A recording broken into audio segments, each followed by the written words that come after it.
नमस्कार साथियों, एक बार फिर से मैं कृष्ण यादव अपने YouTube चैनल जीके पॉइंट में आपका हार्दिक स्वागत करता हूं। देखिए साथियों, अपन चौहान वंश पढ़ रहे थे और चौहान वंश में पढ़ लिया था अपन ने बिसलदेव चौहान तक। बिसलदेव चौहान तक ही पढ़ा था ना। अब बिसलदेव के बाद में साथियों आज अपन पढ़ेंगे चौहानों का सबसे महत्वपूर्ण शासक, और शासक का नाम है क्या? पृथ्वीराज चौहान थर्ड। चौहानों का क्या अपने पूरे भारतीय इतिहास का सबसे महत्वपूर्ण शासक रहा है कौन? पृथ्वीराज चौहान थर्ड। आज इसके बारे में अपन पढ़ेंगे।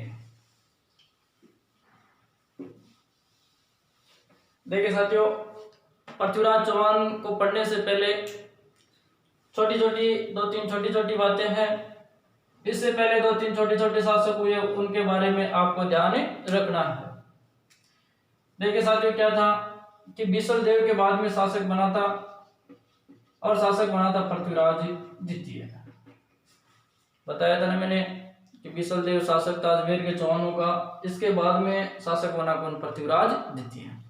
लेकिन पृथ्वीराज द्वितीय की कोई भी संतान नहीं थी, यानी कुल मिला के साथ इसका कोई उत्तराधिकारी नहीं था। उत्तराधिकारी नहीं था तो इसका चाचा था, और चाचा का नाम था अर्णोराज चौहान। बताया था ना, अर्णोराज को क्या कहते हैं? आना जी। और चाचा तो अर्णोराज था, और इसकी चाची थी साथियों कांचन देवी। चाचा अर्णोराज और चाची कौन थी? कांचन देवी। जब मैंने आपको अर्णोराज पढ़ाया था तो बताया था कि अर्णोराज ने 1142 ईस्वी में और 1145 ईस्वी में दो बार कुमारपाल पे आक्रमण किया था। और कुमारपाल ने साथियों इसके बाद में से एक संधि की थी, जिसके तहत अपनी बहन कांचन देवी का विवाह किसके साथ कर दिया था? अर्णोराज के साथ में कर दिया था। तो इस अर्णोराज और कांचन देवी का साथियों लड़का, और लड़के का नाम क्या था? सोमेश्वर। इन दोनों का लड़का था सोमेश्वर। यह सोमेश्वर उत्तराधिकारी बना किसका? पृथ्वीराज द्वितीय का। अब साथियों ये जो सोमेश्वर था, इस सोमेश्वर का कर दिया गया विवाह, और इसका विवाह कर दिया गया था साथियों कलचुरी नरेश। कलचुरी एमपी में पड़ता है, एक स्थान था। कलचुरी नरेश था, यानी कलचुरी का राजा था, और राजा का नाम था क्या साथियों? अचल जी। और इस अचल जी की लड़की थी, और लड़की का नाम था कर्पूरी देवी। इस कर्पूरी देवी से विवाह कर दिया गया किसका? सोमेश्वर का। कर्पूरी देवी से विवाह कर दिया गया साथियों। तो इस सोमेश्वर और कर्पूरी देवी से दो पुत्र उत्पन्न हुए। कितने पुत्र हुए? दो में साथियों एक का नाम तो पृथ्वीराज था, एक का नाम तो क्या था? पृथ्वीराज। और जो दूसरा था ना, इस दूसरे का नाम था हरिराज। एक तो पृथ्वीराज था और दूसरा कौन था? हरिराज। और साथियों जो पृथ्वीराज था ना, ये था पृथ्वीराज थर्ड। इससे पहले दो पृथ्वीराज मैंने आपको बता दिए। एक पृथ्वीराज प्रथम बता दिया था। इसके बाद में द्वितीय के बारे में इतना ही ध्यान रखना है कि कोई भी संतान नहीं थी, इसलिए इसका चाचा अर्णोराज और चाची कांचन देवी का बेटा साथियों सोमेश्वर शासक बना। सोमेश्वर का विवाह कलचुरी नरेश अचल जी की लड़की कर्पूरी देवी से कर दिया गया, जिससे दो पुत्र उत्पन्न हुए। एक का नाम पृथ्वीराज थर्ड रखा गया, और दूसरे का नाम क्या रखा गया? हरिराज रखा गया। और साथियों इनमें जो बड़ा बेटा था ना, ये था कौन? पृथ्वीराज थर्ड। इसलिए शासक बना कौन? बड़ा तो था, योग्य भी था, इसलिए शासक बनेगा कौन? पृथ्वीराज चौहान थर्ड। तो अपन अब पृथ्वीराज चौहान थर्ड को पढ़ते हैं।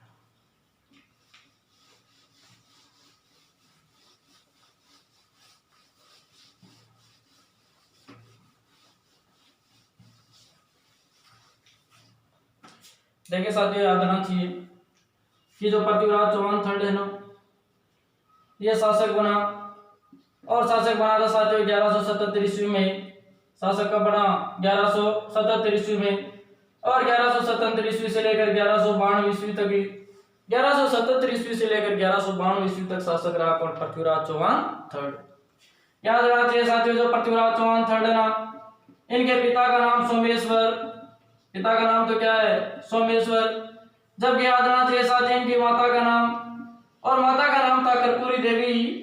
पिता का नाम सोमेश्वर और माता का नाम क्या था साथियों? कर्पूरी देवी। फिर याद रखना चाहिए जो पृथ्वीराज चौहान थर्ड है ना, इनका जन्म हुआ 1166 ईस्वी में। 1166 ईस्वी में जन्म हुआ साथियों इनका पृथ्वीराज चौहान थर्ड का। और 1166 ईस्वी में इनका जन्म हुआ था साथियों अनिल पाटन में। और जो अनिल पाटन है ना, ये अनिल पाटन दुनिया को पता है मेरे साथियों गुजरात में। 1166 ईस्वी में अनिल पाटन गुजरात में जन्म हो गया किनका? पृथ्वीराज चौहान थर्ड का। साथियों याद रखना चाहिए 1166 ईस्वी में जन्म हुआ और 1177 ईस्वी में क्या बना, शासक बना। यानी साथियों 11 वर्ष की अल्पायु में 11 साल की अल्पायु में चौहानों का शासक बना कौन, पृथ्वीराज चौहान थर्ड। अब साथियों 11 वर्ष की अल्पायु में शासक बना तो क्या शासन संभाल पाएगा, क्या शासन नहीं संभाल पा रहा था, इसलिए साथियों इसकी संरक्षिका, शासन नहीं संभाल पाता इसलिए साथियों शासक का क्या नियुक्त कर दिया जाता था, संरक्षक नियुक्त कर दिया जाता था या संरक्षिका नियुक्त कर दिया जाता था। और जो संरक्षक और जो संरक्षिका होती थी शासक की क्या करती थी, शासन में सहायता करती थी और इसकी रक्षा करती थी। तो साथ ही इसकी संरक्षिका बनाई गई और इसकी संरक्षिका बनाया गया, इसकी मम्मी और मम्मी का नाम था कर्पूरी देवी। कर्पूरी देवी को संरक्षिका बनाया गया किसका, पृथ्वीराज चौहान थर्ड का। देखिए जैसे आपने सुना होगा कि अकबर का संरक्षक था बैरम खां, अकबर कम उम्र में शासक बन गया था इसलिए साथियों उसका संरक्षक नियुक्त किया गया था बैरम खां को। ठीक इसी प्रकार से जो पृथ्वीराज चौहान थर्ड है यह भी 11 साल की कम उम्र में शासक बन गया था इसलिए इसकी संरक्षिका नियुक्त संरक्षिका नियुक्त किया गया था साथियों किसको, कर्पूरी देवी को। अब कर्पूरी देवी भी महिला थी इसलिए साथियों इस महिला की सहायता के लिए साथियों याद रखना चाहिए सेनापति और सेनापति का नाम था साथियों भुवनमल। इसकी सहायता एक तो कौन करता था, भुवनमल करता था।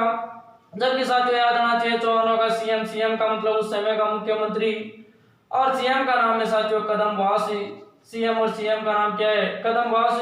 और कदमवास का एक दूसरा नाम है साथियों क्या, केमास। कर्पूरी देवी सहायता करती थी किसकी, पृथ्वीराज चौहान थर्ड की, यानी इसकी संरक्षा करती थी, रक्षा करती थी। और कर्पूरी देवी की सहायता करते थे साथियों सेनापति भुवनमल, कदमवास और कदमवास के अलावा साथियों क्या है, केमास।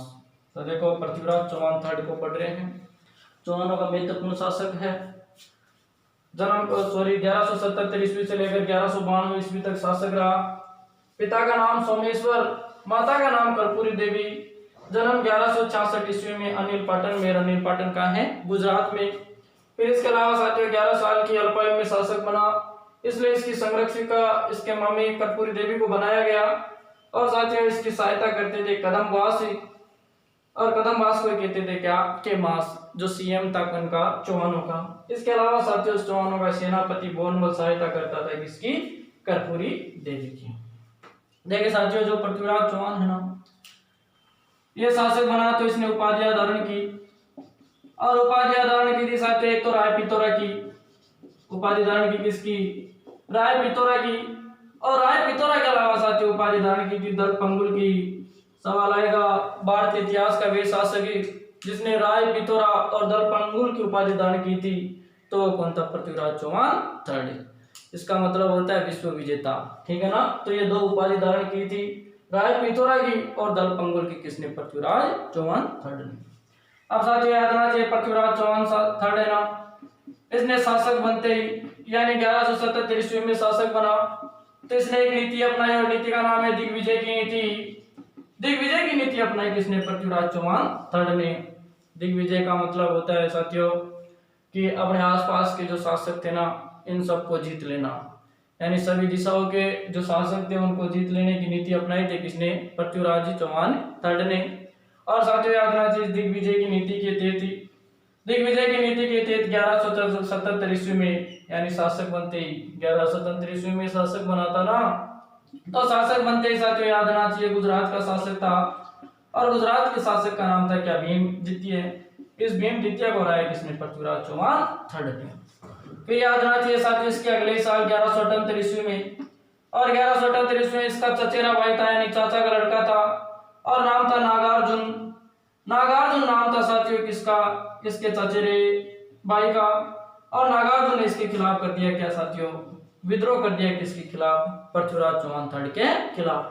अब विद्रोह कर दिया तो विद्रोह का दमन नहीं करेगा क्या, इसलिए साथियों याद रखना चाहिए 1178 ईस्वी में विद्रोह का दमन किया या दबाया किसने, पृथ्वीराज चौहान थर्ड ने।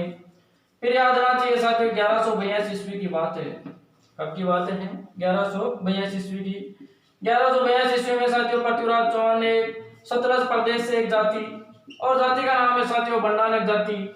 जाति और जाति का क्या नाम है, बंडानक जाति। इस बंडानक जाति का दमन किया था साथियों किसने? पृथ्वीराज चौहान थर्ड ने। फर्स्ट ग्रेड एग्जाम में सवाल आ रखा है कि पृथ्वीराज चौहान ने किस जाति का दमन किया था, तो कौन सी जाति का दमन किया था? बंडानक जाति का। ठीक है, या ऐसे भी सवाल आ सकता है कि बंडानक जाति का संबंध किस शासक से है, तो किससे? पृथ्वीराज चौहान थर्ड से। देखिए साथियों, बंडानक जाति का दमन इसलिए किया था, यह उस समय की अपने राजस्थान की भौगोलिक स्थिति थी। ठीक है, अब यहाँ अपने ये जो एक तो जिला अलवर और अलवर के अलावा साथियों दूसरा जिला भरतपुर, ये अलवर और भरतपुर साथियों ये मेवात वाले दो जिले थे। ठीक है, यहाँ पर ये जो सतलज प्रदेश से बंडानक जाति आई और इसने इस क्षेत्र पे कब्जा कर लिया।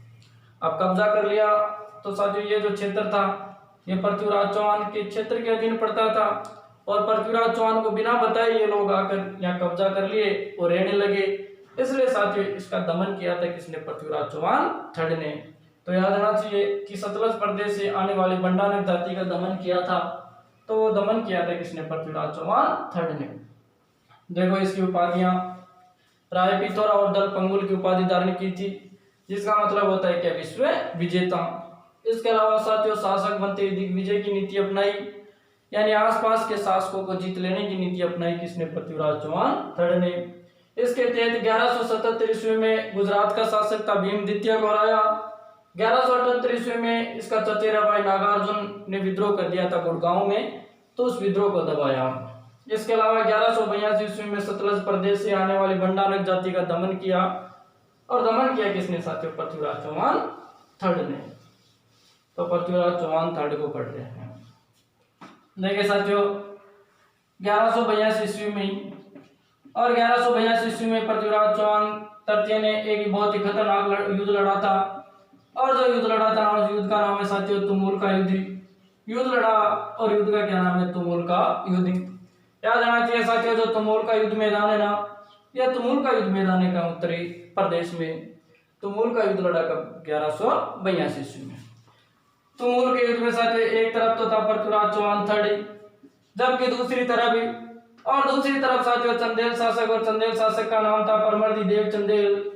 एक तरफ तो साथियों पृथ्वीराज चौहान थर्ड हो गया, और दूसरी तरफ कौन हो गया? परमर्दी देव चंदेल। याद रखना चाहिए साथियों इस तुमुल के युद्ध में परमर्दी देव चंदेल के दो सेनापति, और सेनापति का नाम है साथियों एक का नाम है आला, और आला के अलावा दूसरे का नाम है क्या? उदल।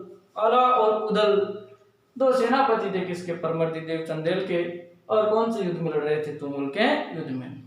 तुमुल के युद्ध में साथियों आला और उदल ने बहुत ही वीरता दिखाई थी, इसलिए साथियों याद रखना चाहिए इतिहास में फेमस हुए कौन? आला और उदल। आज भी आला और उदल की जयंती मनाई जाती है, और पृथ्वीराज चौहान थर्ड ने इनकी वीरता को देखकर इनकी वीरता की प्रशंसा भी की थी। लेकिन साथियों याद रखना चाहिए इस तुमुल के युद्ध में मारे गए थे कौन? आला और उदल। ये मारे गए तो साथियों इसकी हार हो गई, और पृथ्वीराज चौहान थर्ड की क्या हो गई? जीत हो गई। तो याद रखना चाहिए कि 1182 ईस्वी में तुमुल का युद्ध लड़ा, परमर्दी देव चंदेल और पृथ्वीराज चौहान थर्ड के मध्य लड़ा गया।